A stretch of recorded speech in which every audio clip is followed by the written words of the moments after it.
क्या आपको पता है एक कलश जल का दान आपके जीवन से समस्त परेशानियों को दूर कर सकता है। Hello friends, Radhe Radhe. आप सभी को अक्षय तृतीया के महापर्व की ढेर सारी शुभकामनाएं और ईश्वर आपके जीवन में ढेर सारा सुख समृद्धि और ऐश्वर्य लेकर के आए। तो आज था अक्षय तृतीया का दिन।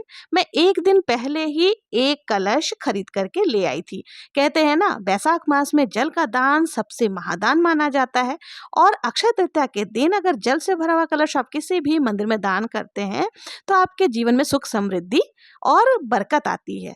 तो यहाँ पर मैं नहा करके ये रेड कलर की साड़ी पहन ली थी। कोई सा भी दिन हो, आप देखेंगे ना, चुंदरी की जो साड़ी होती है उसकी एक अलग सी ही रौनक होती है। देखिए, अक्षय तृतीया के दिन आप कुछ भी दान करते हैं ना तो उसका जो फल है वो कई गुना बढ़ करके आपको प्राप्त होता है। और अक्षय तृतीया के दिन से ही ना ठाकुर जी की चंदन सेवा भी शुरू होती है। तो मैं यहाँ पर बहुत सारे चंदन घिस करके भी रख ली थी और मेरे पास अष्टगंध चंदन था, उससे लड्डू भी मैंने बनाकर रख लिया था। कहते हैं ना, अक्षय तृतीया के दिन से ही ठाकुर जी की चंदन सेवा भी शुरू हो जाती है।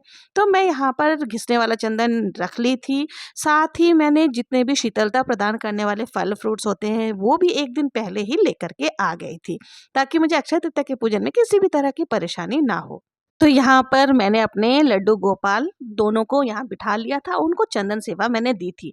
आप लोग के घर लड्डू गोपाल है? आप लोगों ने चंदन सेवा अभी तक शुरू की या नहीं की है, कमेंट में ज़रूर से बताना। तो यहाँ पर मैंने दोनों ही लड्डू गोपाल को अच्छे से चंदन पूरे शरीर में लगा दिया था। और इसमें देखिए, थोड़ा-सा कपूर अगर आप मिक्स कर लेते हैं ना तो बहुत ही ज़्यादा ठंडक प्रदान होती है। और ध्यान रखें कि बाज़ार से लाए हुए जो केमिकल वाले चंदन होते हैं वो यूज़ ना करें। आप घर पर ही चंदन बनाकर लगाएँगे ना। और साथ ही देखिए, तुलसी जी की जो जड़ होती है उसको घिस करके अगर आप चंदन एक बार भी ठाकुर जी को लगा देते हैं ना तो आपके समस्त तरह की बाधाएं परेशानियां सब खत्म हो जाती है और ठाकुर जी की विशेष कृपा प्राप्त होती है। तो यहाँ मैंने चंदन सेवा देने के बाद उनको स्नान करा लिया था। पहले दूध से, दही, शक्कर, पंचामृत से स्नान कराने के बाद अच्छे से अंग पोषण वगैरह करने के बाद ये देखिए, मैंने ठाकुर जी को हल्के रंग के कपड़े पहना दिए थे। अब आज तो अक्षय तृतीया है, कल से मैं बिल्कुल उनको फीके फीके यानी कि कॉटन के ड्रेसेस पहनाना शुरू कर दूंगी। देखिए, मौसम के अनुरूप ही ठाकुर जी की जो सेवा है ना वो भी चेंज हो जाती है। अब उनको ठंडे ठंडे भोजन का भोग लगेगा, जैसे ठंडे दूध हो गए, साथ ही दही हो गए, छाछ हो गए, आम रस वगैरह जो बनाते हैं, शीतलता प्रदान करने वाले खरबूजे हो गए, ककड़ी हो गए, खीरा हो गए, इन सब चीज़ों का भोग लगाना शुरू हो जाएगा। और इनको गुलाब की खुशबू वाले इत्र, मतलब जो भी ठंडक प्रदान करे उस तरह के सब कुछ लगाना शुरू कर देंगे। तो यहाँ पर मैंने लड्डू गोपाल को अच्छे से सारा भोग प्रसाद लगा करके आरती मैंने कर ली थी। अब मुझे दान के लिए जो मटका मैं लेकर के आई थी कलश, उसका भी पूजन करना था। तो यहाँ पर मैंने कलश के ऊपर स्वास्तिक बना लिया था। चंदन से ही स्वास्तिक आपको बनाना है और कलश के कंठ पर मौली धागा आपको जरूर से बांध लेनी है। अब इस कलश को आप एक चौकी पर रख लें, वहां श्री विष्णु, लक्ष्मी माता की कोई भी तस्वीर वगैरह लगा करके आप बकायदा पहले पूजन करेंगे। उसके बाद हम इस कलश का दान करेंगे। तो डालें, पहले तो कलश को आपको शुद्ध जल से पूरा कंठ तक भर लेना। जो पीने का पानी होता है उसी को आपको भरना है।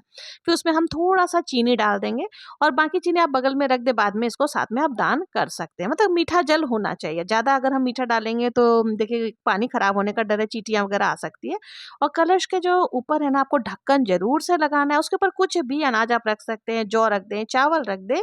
और इसके ऊपर जो है ना, आपको कोई भी ऋतु फल, जो इस समय का ऋतु फल होता है ठंडा, जिससे शीतलता प्रदान होती है, वैसा फल रख करके फिर इस कलश का हम लोग पूजन करते हैं और इसको दान स्वरूप दिया जाता है। और देखिए, इसी दिन जो है ना अक्षय पात्र भी बनाया जाता है, जिसमें कि माँ अन्नपूर्णा का निवास माना जाता है, जो कभी खत्म नहीं होता और हमारे घर में अन्नपूर्णा माता का सदैव निवास माना जाता है।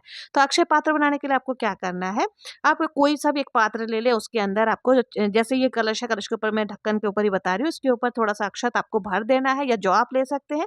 उसके ऊपर 2 हल्दी की गांठ रख दे और चांदी का सिक्का अगर आपके पास है, या जो भी आप अगर अक्षय तृतीया के दिन जेवर वगैरह खरीद करके लाएं, उसको रख करके, तो और उसके ऊपर आप चाहें तो गोमती चक्र हो गए, कौड़ी हो गए, इन सबको रख करके पूजन कर ले। और नेक्स्ट डे इसको एक पोटली बना करके आपको अपने तिजोरी में रख देनी है। ये अक्षय पात्र का काम करता है। और यहाँ पर हमने जो है दान करने के लिए कलश तैयार कर लिए हैं। अब यहाँ पर हम देसी घी का दीपक प्रज्वलित कर लेंगे। और देखिए, चने की दाल का दान करना भी बहुत शुभ माना जाता है। चने की दाल को सोने के तुल्य माना जाता है। तो देखिए, अभी के समय में सोना दान करना बहुत ही मुश्किल है, बहुत ज़्यादा महँगाई है। इसलिए हम लोग चने की दाल भी यहाँ पर दान स्वरूप रखेंगे और उस पर देखिए कुछ ना कुछ दक्षिणा आपको ज़रूर से रखना है। बिना दक्षिणा के दान जो है वो पुण्य नहीं मानी जाती है। तो अगर आपने व्रत आदि किया है तो आप हाथ में थोड़ा-सा चने की दाल लेके कथा भी सुन सकते हैं और अब हम यहाँ पे आरती कर लेंगे। आरती करने के बाद देखिए अपने आँचल को पकड़ लें और अपना नाम, अपना गोत्र, कौन से स्थान से पूजन कर रहे हैं, ये सारी चीज़ें बोल करके आपको आँचल में थोड़ा-सा जल लेकर के इस तरह से 2 बार आपको मिनस लेना है। मिनसने के बाद आपको ये कलश उठा करके आप देखिए उसी दिन आपको दान करना है। तो आप पूजा के बाद कभी भी ये दान आप कर सकते हैं। और देखिए ये दान किसको करनी है तो आप किसी भी पंडित को दे सकते हैं, किसी मंदिर में जाकर के रख करके आ सकते हैं या किसी ज़रूरतमंद इंसान को भी दान स्वरूप दे सकते हैं। तो भाई मैंने तो इस तरह से अक्षय तृतीया का पूजन कर लिया था। आप लोगों ने कैसे पूजन किया था कमेंट में ज़रूर से बताना।